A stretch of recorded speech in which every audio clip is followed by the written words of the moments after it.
Assalamualaikum warahmatullahi wabarakatuh. Alhamdulillah, jumpa lagi dengan Putari dalam pembelajaran Bahasa Indonesia tema 6 merawat hewan dan tumbuhan. Nah, anak-anak, sudah tak terasa ya, kali ini ternyata kita sudah masuk dalam bab 6. Nah, di bab 6 ini kita akan belajar banyak tentang merawat hewan dan tumbuhan. Nah, sebelum kita belajar banyak tentang merawat hewan dan tumbuhan, mari kita simak arti dari Quran Surat An-Nahl ayat 10 berikut ini. Dialah yang telah menurunkan air hujan dari langit untuk kamu. Sebagiannya menjadi minuman dan sebagiannya menyuburkan tumbuhan. Padanya kamu mengembalakan ternakmu. Masya Allah, ternyata Allah SWT sudah menyediakan semuanya untuk kita ya, yaitu manusia. Allah menurunkan air hujan, dan air hujan itu digunakan oleh manusia untuk minuman dan digunakan juga untuk menyuburkan tumbuhan, dan hasil dari tumbuh-tumbuhan itu pun digunakan untuk mengembalakan ternak-ternak kita atau digunakan untuk memberi makan kepada ternak-ternak kita ya. Nah, Putari punya beberapa gambar nih anak-anak. Nah, di sini ada beberapa hewan peliharaan ya. Kira-kira kalian punya tidak ya hewan peliharaan seperti ini? Nah, di gambar pertama ini ada hewan peliharaan kelinci. Nah, lucu banget ya anak-anak ya, kelincinya sedang makan wortel. Nah, di sini ada seorang anak yang sedang memberi makan kelinci-kelincinya dengan wortel-wortel yang sangat segar. Nah, berikutnya adalah ada seorang anak juga ini yang sedang memberi makan ayam-ayamnya. Wah, ayam-ayamnya tampak lahap sekali ya makan makanan yang diberikan oleh anak tersebut. Nah, anak-anak, selain kita belajar tentang merawat hewan dan tumbuhan, kali ini kita akan belajar tentang penggunaan huruf kapital. Nah, di semester 1 kemarin kita sudah belajar banyak tentang huruf kapital. Kali ini Putari akan mereview materi tentang huruf kapital dan penggunaannya dengan tepat. Supaya kalian lebih paham, mari kita simak video yang sudah Putari siapkan berikut ini ya. Selamat menyimak dan perhatikan baik-baik. Siapa yang masih ingat apa itu huruf kapital? Ya, jawaban kalian benar. Huruf kapital atau disebut juga dengan huruf besar. Huruf besar dipakai sebagai huruf pertama kata. Nah, tidak semua kata menggunakan huruf kapital ya. Sekarang, mari kita pelajari aturan penggunaan huruf kapital. Penggunaan huruf kapital sesuai dengan EYD digunakan pada huruf pertama pada awal kalimat.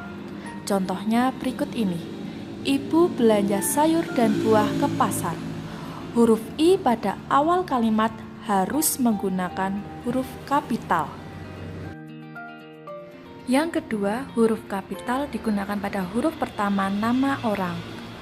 Contoh, ada nama Edo, Siti, dan Udin.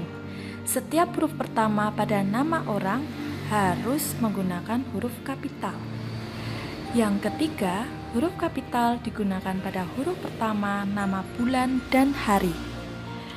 Sama seperti penulisan nama orang, setiap huruf pertama pada nama bulan dan hari juga harus menggunakan huruf kapital. Nomor 4, huruf kapital digunakan pada huruf pertama nama agama, kitab suci, dan kata ganti Tuhan. Setiap huruf pertama pada nama agama, kitab suci, dan kata ganti Tuhan harus menggunakan huruf kapital. Perhatikan contoh berikut ini. Yang Maha Kuasa. Kata tersebut merupakan kata ganti Tuhan, maka huruf Y, M, dan K harus menggunakan huruf kapital.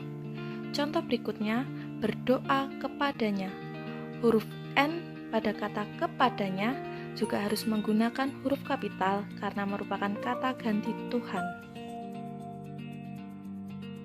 Selanjutnya nomor 5, huruf kapital digunakan pada huruf pertama nama negara, kota, dan suku. Perhatikan contoh berikut ini.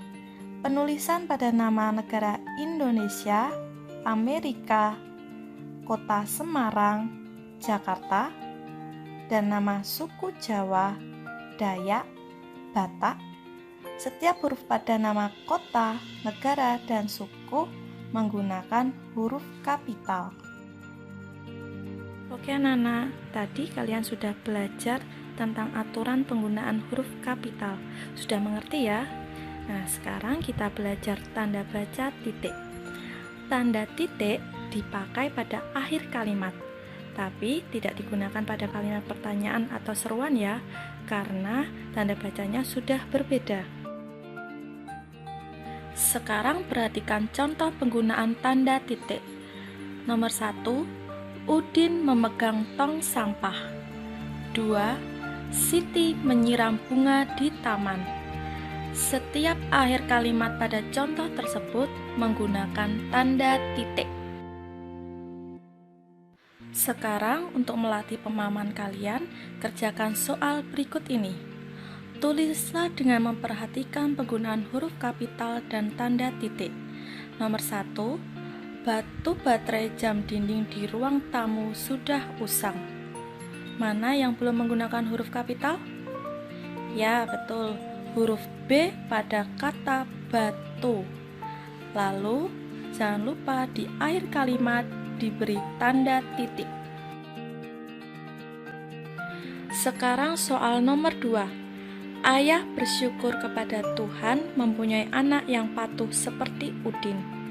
Pada kalimat tersebut, mana saja ya yang harus menggunakan huruf kapital? Ya, huruf A pada kata ayah. Lalu, huruf T pada kata Tuhan. Selanjutnya, huruf U pada kata Udin. Jangan lupa di akhir kalimat diberi tanda titik. Oke anak-anak, kalian sudah paham ya tentang penggunaan huruf kapital dan penggunaan tanda baca titik? Kalau sudah paham, cukup sampai di sini belajar kita hari ini. Sampai jumpa, tetap jaga kesehatan.